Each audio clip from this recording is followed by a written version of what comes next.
Welcome to the Maria Liberati Show, where food meets art, travel, and life. So what does food mean to you? Well, join me this week as my special guests are Paula Whyman, who is an author and a naturalist, and Amanda Stewart, who is from healthywage.com, and she's going to talk a little bit about healthy weight loss. And we are already 2 weeks into the new year, and I wanted to just give you a top 10 list to inspire you for the new year if you haven't been inspired already. So here's my top 10 list. Number 1 is set personal goals. Whether you're going to learn a new skill or try to read more books or take up a new hobby, set achievable goals that really excite you and inspire you. Number 2 is travel somewhere new. Explore a new city, country, or even maybe just a hidden gem in your local area. Travel broadens the mind and refreshes the spirit. And you don't have to go far to travel. If you're not able to get away from home for a longer period of time, I'm sure there are plenty of places, no matter where you live, to do your own little staycation. Number 3 is to focus on health. Commit to a healthier lifestyle by incorporating regular exercise, balanced nutrition, and mindfulness practices into your routine. And regular exercise can mean just adding a short walk into your daily routine. So try it. Declutter and organize. Start the year with a clean slate by decluttering your living space and organize your belongings. It can be really liberating. Number 5 is to reconnect with loved ones. Spend quality time with family and friends. Strengthening relationships is also essential for happiness and well-being. Number 6 is give back to the community. Volunteer your time or resources to help those in need. There are so many things and causes that need volunteers right now. So volunteer. It's a fulfilling way to make a positive impact. Number 7 is to learn something new. Take a course, attend workshops, or watch educational videos. Continuous learning really does keep the mind sharp and engaged. Number 8 is to practice self-care. A lot of us really take care of everyone else but not ourselves. So remember to practice self-care. Make time for activities that relax and rejuvenate you. Whether it's reading, taking long baths, enjoying nature, even the simple things. If it's something that you enjoy, do it. Number 9 is to pursue a passion project. Dedicate time to a personal project you've always wanted to start, whether it's writing a book, starting a podcast, or creating art, or maybe a new recipe.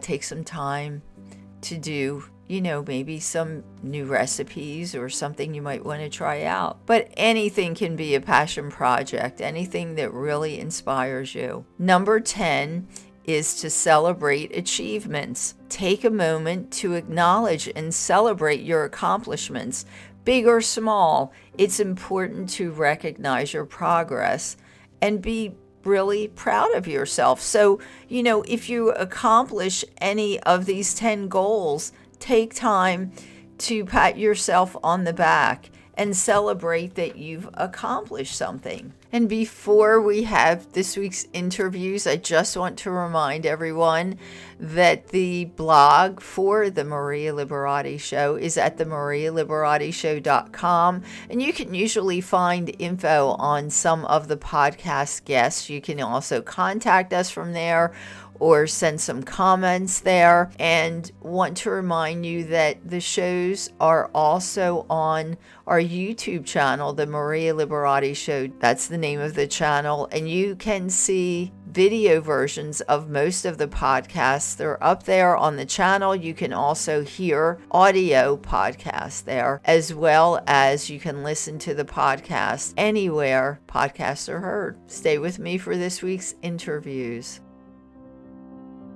Discover the timeless secrets of Italian cuisine with a basic art of Italian cooking series by Maria Liberati. That's me. From fragrant basil to silky olive oil, each page is a culinary masterpiece. Taste the passion, embrace the tradition, and create your own masterpieces in the kitchen with my Gourmand World award-winning book series, The Basic Art of Italian Cooking. Buon appetito, and you can find the books on Amazon.com, Kindle, on marialiberati.com, and on the publisher's website, artoflivingprimamedia.com. And my special guest today is Paula Whyman, and she's an author of some very interesting books. One of them is called Bad Naturalist, and she's going to tell us all about that and her experience with rehabbing some land that she did, and just a whole bunch of other very interesting things. Paula, thank you so much for being here today. Oh, thank you for having me, Maria. So I have the gist of what Bad Naturalist is about, but why don't you tell everybody the kind of the gist of it before we start talking about it? Sure. It's the title is Bad Naturalist: One Woman's Ecological Education on a Wild Virginia Mountaintop. And this is a memoir about my attempts to restore native meadows on a mountaintop in the foothills of the Blue Ridge. It's about the obstacles I encountered, the many, many mistakes I made, the failures and successes, Huh. and the discoveries I made along the way. Yeah, well, very interesting. So I guess my first question is, how did you decide to get the property that you're talking about? And how did you decide to get it? Were you always into things like that, ecology and, preserving land and things like that? Well, ever since I was a kid, I was very into nature and animals and insects. I used Uh-huh. to collect insects when I was a kid, butterflies and beetles and things like Right, that.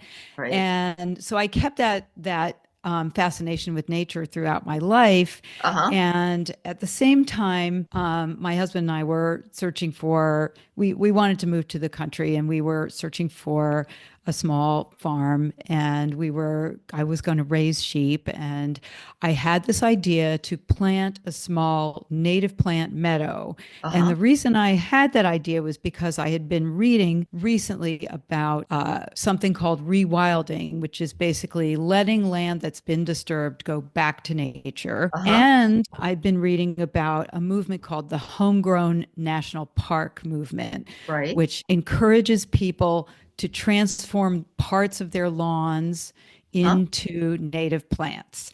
So I had these two ideas in my head, and I thought, wherever we end up, I'm Uh-huh. going to plant a small meadow. I'm going to attract bees and butterflies, and I'm going to sit there in my writing shed, and I'm going to write books and watch the butterflies go by. And it was a very romanticized, Right. idealistic idea. And Yes. then so we were looking for, a little farmhouse or something.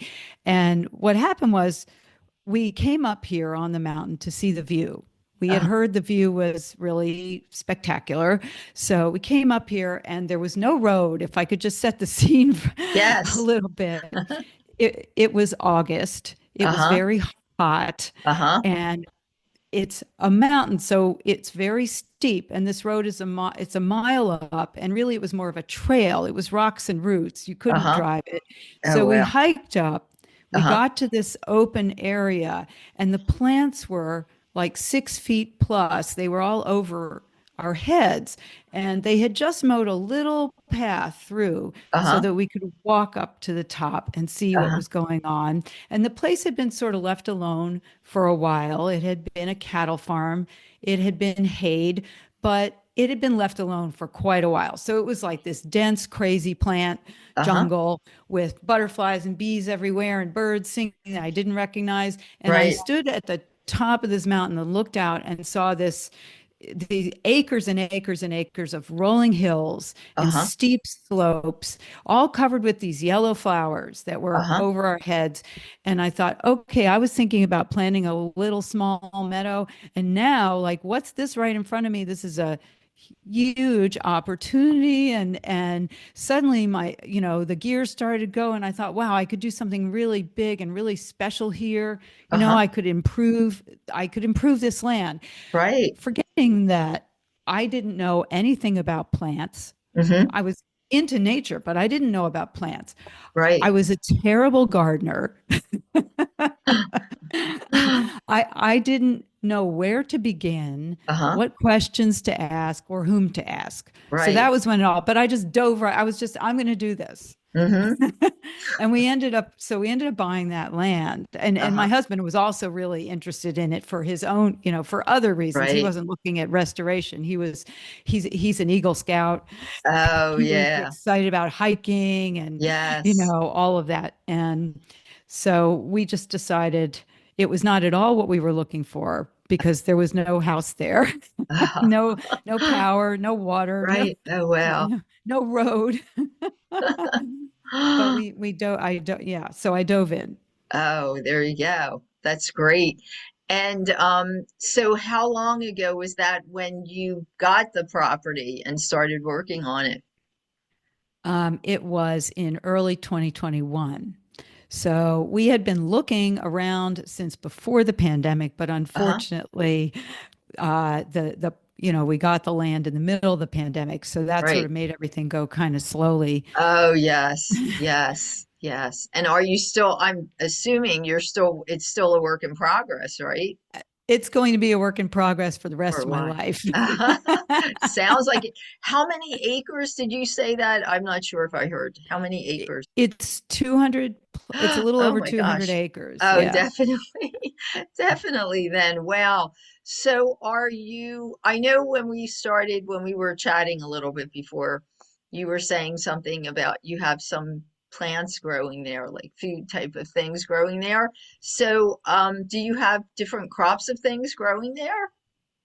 They're not crops so much. In fact, this mountain, it's a it's like a big rock with a Uh-huh. lot of dry, sandy soil. It's not great for growing crops except for grapevines. There are a lot of Oh, people in the area who yes. grow grapes. Yes, yes. Now, this used to be an orchard 150 years ago. This Uh-huh. whole area, including this mountaintop, was apple orchard. Oh, And wow. people liked planting apple trees up on mountains because it would avoid the frost that could Oh, otherwise kill yes, the yes. apples. Mm-hmm. So it also later on became a cherry orchard. Uh-huh. So we have still Uh-huh. here about 3 dozen cherry orchard trees, some sweet cherries, some sour cherries. Huh? And if we get to them before the bears do, we can make some delicious desserts. Uh-huh.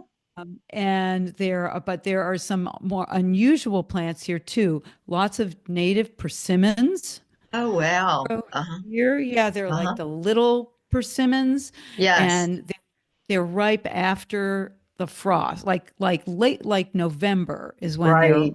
ripe. When they're right. Uh-huh. And we have black walnut trees. Uh-huh. So we Oh, have wow. walnuts. We Uh-huh. have lots of wild cherry trees, which I understand people used to make cherry brandy out of. Oh, I don't know if wow. I would like that or not. I don't know. We have tons and tons of blackberry. I was just going to ask you about that because I know wherever I've been to, there's actually like a couple of mountains that I hike in Italy, and there's always like all these blackberries around. And whenever if I'm around for a while, I'll make sure I get a whole bunch. And if I have access to a kitchen, I'm making blackberry jelly. So I'm sure you probably have a lot of blackberries there. Oh, that's great. We have blackberries. We have raspberry. Well, I guess they're wild Oh, raspberries. wild raspberries.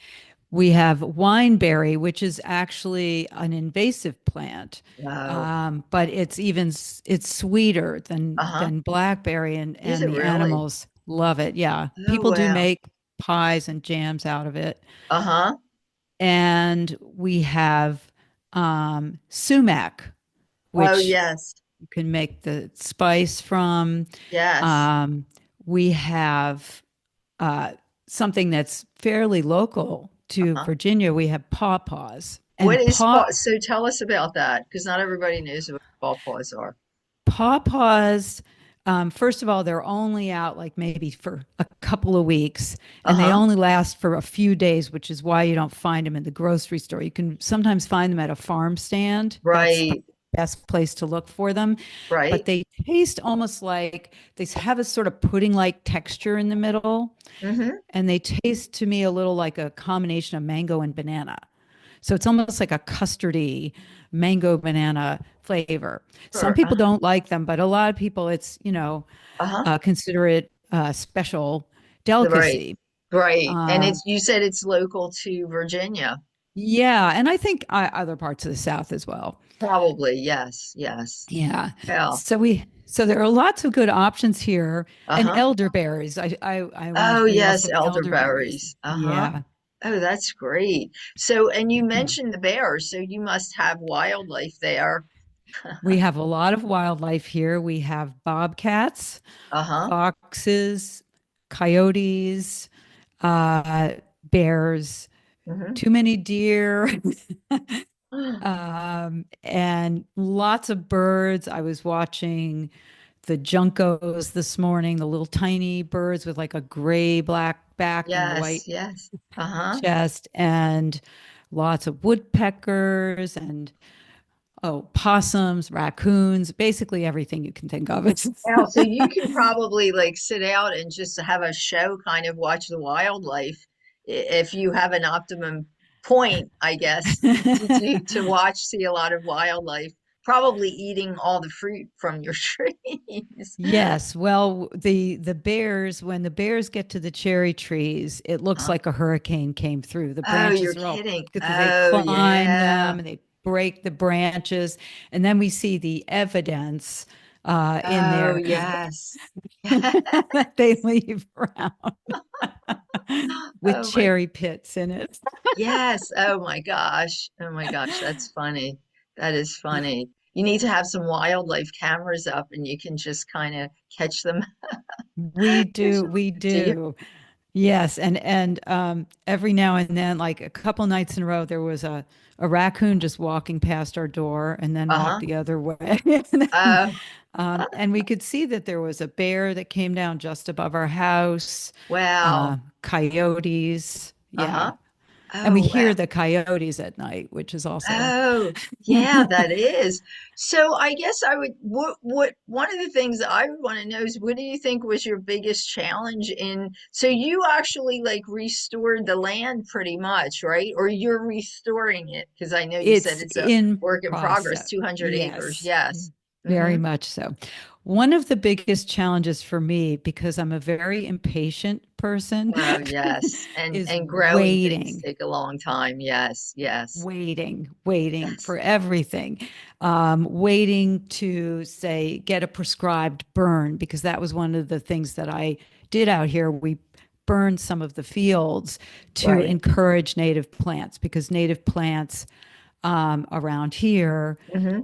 grow better if they're periodically burned. Oh, Um, really? Historically, there were Mm-hmm. lightning induced fires in the meadow that would have Uh-huh. maintained the meadow every few years. So, repeating that and Uh-huh. indigenous practices like Native American Right. uh, burning also would have maintained things in various places. And I know they're bringing that back.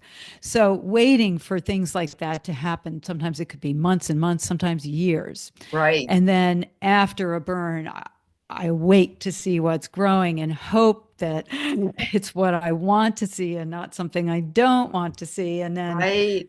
And So then the other, you do, I didn't mean to interrupt you. I was going to say, yep. so you do like a controlled fire in a certain area. Is that right? And Yes, then that's, once the yes. fire dissipates, then the native plants actually, it encourages them to grow back. Oh, that's Yes. interesting. Uh-huh. The native plants evolved in the presence of fire. So some plants like blueberry Right. bushes will even produce more blueberries if Uh-huh. they're There's a fire. periodically burned. Oh, really? I didn't know Yeah. that. That is Yeah. very interesting. Really, really interesting. Yes.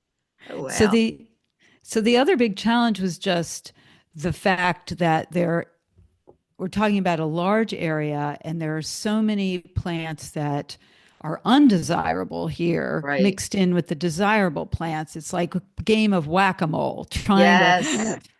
get to one and the other, and I turn my head and something grows over there and the other Right, end that half a mile away that I find out about later right. and, go into shock.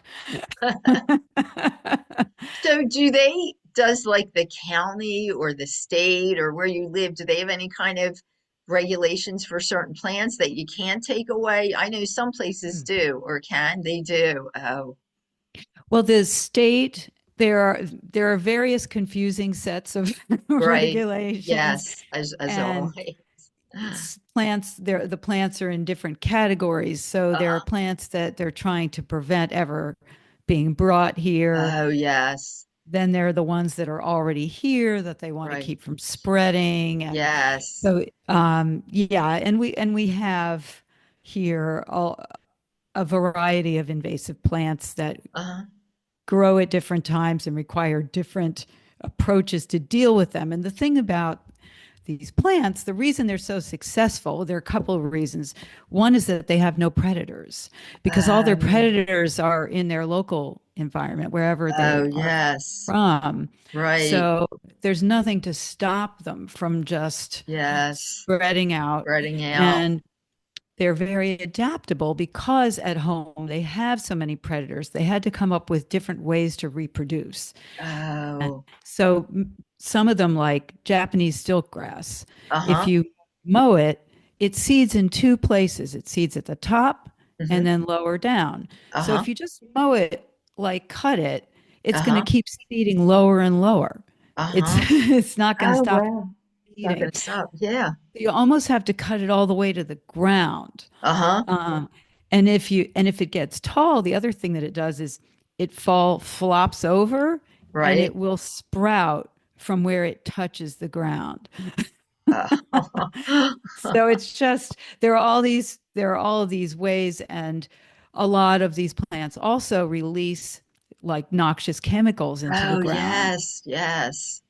that repel other plants. Uh, And that's how they sure. create that's how Their you get a environment. field of just that That plant. plant. Yeah. So that I guess you have to deal with that also. Plants that don't grow well together and kind of spacing everything out. And yes, that's always a challenge as well. So are you planning to grow any grapes? I think you said there's a lot of places that grow grapes there because the soil, I guess if it's rocky and it probably is conducive to growing grapes. Yes, it's dry and rocky and highly erodible here, and grapevines are a good crop for this area. Uh-huh. It used to be all orchards Right. uh, here, Uh-huh. apple orchards. Apples were the big Uh-huh. crop in the county, and then it switched over to cattle. So Uh-huh. there are a number of really wonderful vineyards here, Mm-hmm. and I'm not sure that I'm cut out for growing Do grapes. that. Yes, it's a lot of I other work. I Yes. still want to raise sheep. Oh, there you go. Yes. But that is apparently a challenge Uh, because, at least from what I'm told, sheep are always trying to die. oh, they're wow. Oh, wow. they're they're not hardy necessarily. Oh, wow. Oh, So they'll eat the wrong plant without thinking about it and just without drop thinking. dead. Am I thinking of the right animal? So I thought I read or saw something where there are these services where people actually bring like a small herd of sheep to your land to eat the weeds. Is it the sheep that do that? The goats, mostly Goats. the Oh, that's goats. it. Yeah, Goats do that. That's it. Yeah, the goats yeah. do that. Okay, because I was going to say, if you get sheep, you have weed eaters, but no, it's goats. Yes, that's it. I remember saying that. Yes, yes. I thought that was really interesting. Yeah, And we may get some goats. The challenge with goats is keeping them in the place where you want them to do the eating and not having them right. escape because Escape. they're escape artists. Oh, yes. I can just imagine. Oh, that's really interesting. So, what are your, I guess I know it sounds like it's a work in progress. So what any like outstanding plans for the future? What are you planning just to keep it going?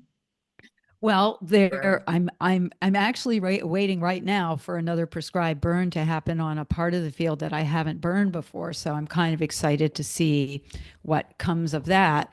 And right. one of the reasons, one of my goals with restoring the native meadows is to bring back more meadow birds and ground nesting birds, which Uh-huh. these are birds that are in decline. Oh, And really? so Uh-huh. one exciting thing that happened just a Right. couple months ago is the Smithsonian Conservation Biology Institute Uh-huh. has an organization called Virginia Working Landscapes, Uh-huh. and they partnered with the Piedmont Environmental Council and the American Farmland Trust to form Uh-huh. something called the Grassland Bird Initiative to help bring back Bring back. grassland birds. Uh-huh. So they gave us two nest boxes for the American kestrel, Uh-huh. which is a small raptor that is Uh-huh. very important for the natural community here. Uh-huh. They eat a lot of things that, and we're supposed to now, I'm supposed to watch for these kestrels and see if they start using these nest boxes this winter. Uh-huh. So I'm excited about that. Right. And I recently installed bluebird nest boxes to try to bring back bluebirds to the mountain. And so these are things that I'm going to continue watching the future. In Yes. Oh, addition, that's really interesting. Oh, go we ahead. planted a bunch of food trees, like fruit and nut trees that Uh-huh. are native trees, and Uh-huh. I'm hoping to see those grow up. That was on one steep slope that we wanted to prevent erosion there, and Oh, so hoping to see that's where the pawpaws will be growing and some more walnut trees and all kinds of things. very good. But really, really interesting.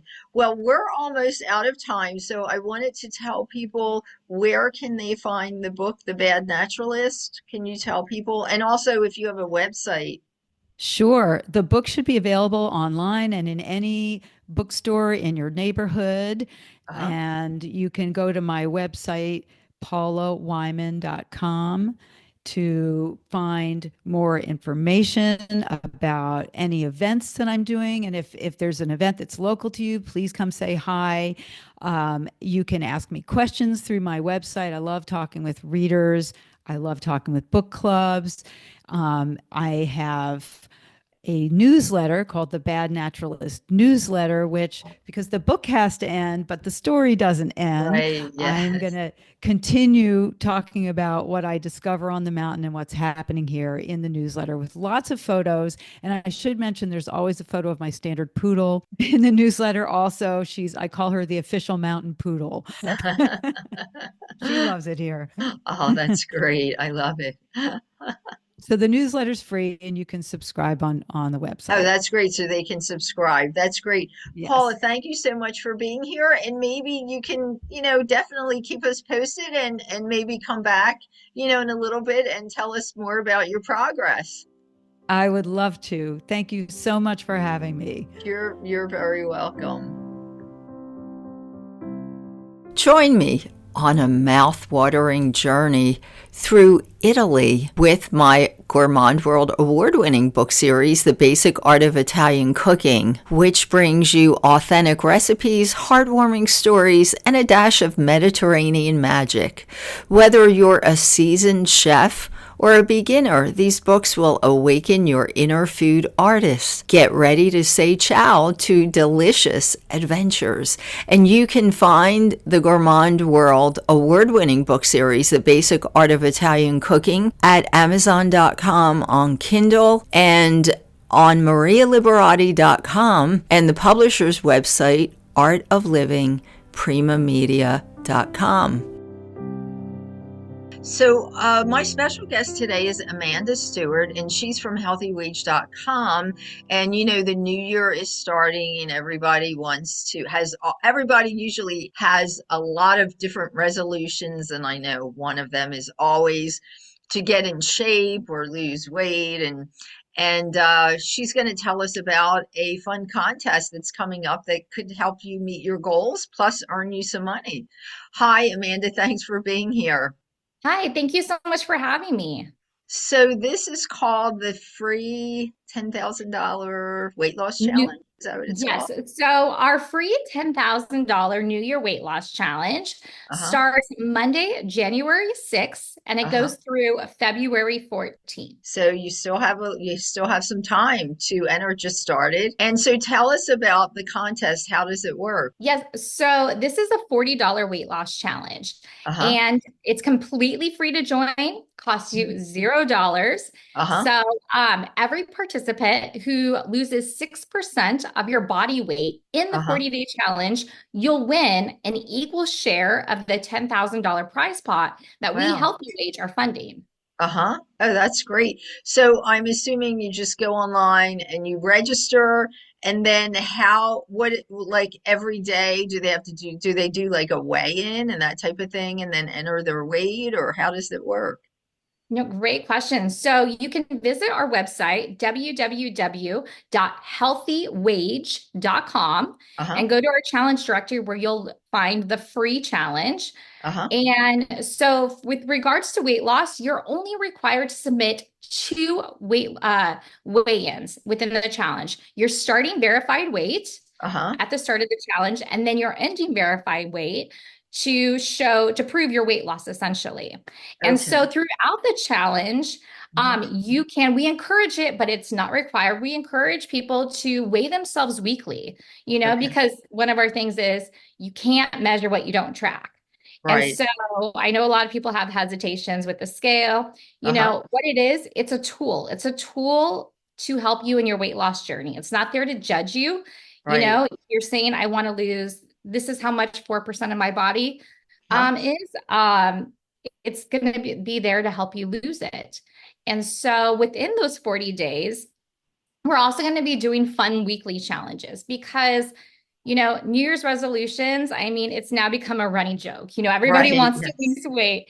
And over 60% of people actually quit their resolutions by the end of January.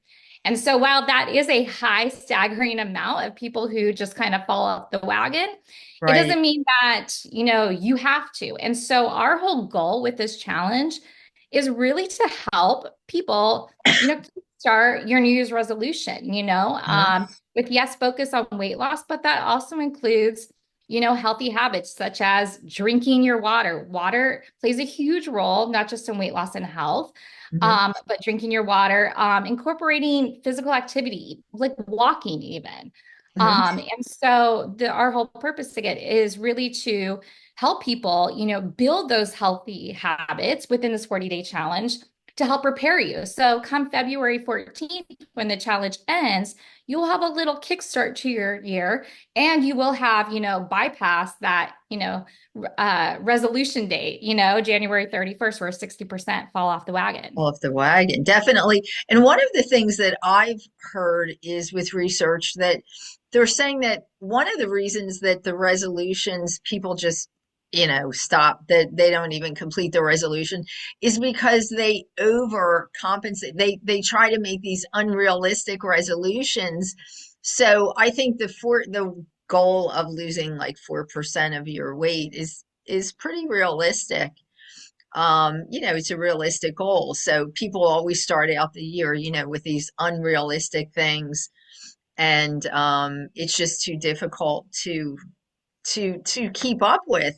So, it's always good to start out slow and then, progress from there. But if you start out slow, you probably could keep your resolution, the 4% of your body weight. Sounds definitely like a doable thing. Definitely. We like to say slow and steady wins the race. And you definitely, Exactly. hit it right on point. Especially when it comes to weight loss. And there's, probably, I'm sure this is applicable to other goals. So many people are all in nothing, Hmm. and trust me, I've Yes. been there as well. And for Yes. myself, I know that when you kind of focus on one habit at a time, like you're Hmm. starting and you build those habits, they Hmm. become sustainable. And instead of overwhelming yourself with unrealistic expectations, you're just kind of starting off slow. So it just becomes part of your day. And, we have seen, that is the most successful way to lose weight is to find something you can sustain and be Uh-huh. consistent with. Exactly. Definitely. That sounds great. So Amanda, tell us where people can find it, find the, or sign up for the contest again. Yes. So please go to Hmm. www.healthywage.com. From there, you can sign up for our free $10,000 weight loss challenge. Again, it'll cost you $0. So you just Great. sign up, you submit your starting weight, Hmm. and you're in the challenge. And I also want to mention too, like as discussing the habits, Uh-huh. we do offer, whereas you do have the flexibility to choose how you want to lose the weight because we're all different. Some Right. people counting calories, other people follow, Weight Watchers or a different program. Right. We do offer tips and guidance. We have a healthy wage coach there who's there to help you with questions on the challenge, but also to help you on guidance with those healthy tips and to hit the 4% goal. That's great. Great. Well, thanks so much. And much success to everyone out there. And it's a great, a great motivator and a way to start the new year and a really motivational way to get those extra pounds off that you might want to um, lose for the new year. Thanks again, Amanda. Thank you. Thank you. Thanks for listening to the Maria Liberati Show, and thanks for joining us.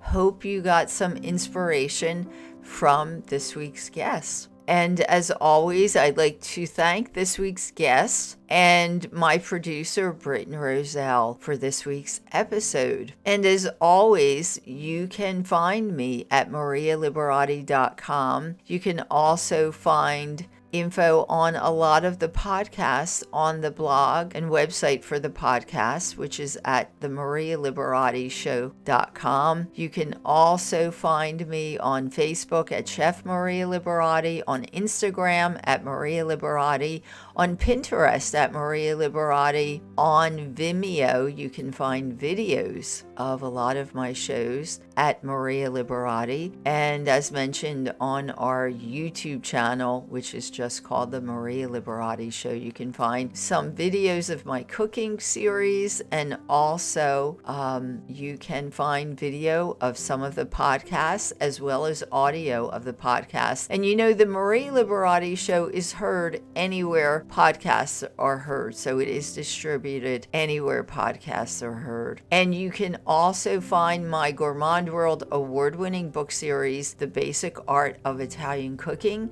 at marialiberati.com, on the publisher's website, artoflivingprimamedia.com, on Amazon and Kindle and barnesandnoble.com as well, and really anywhere books are sold. And if you can't find the books, you can always shoot us an email at info@marialiberati.com, and we will be sure to make sure to locate one for you. And until next time, peace, love, and pasta.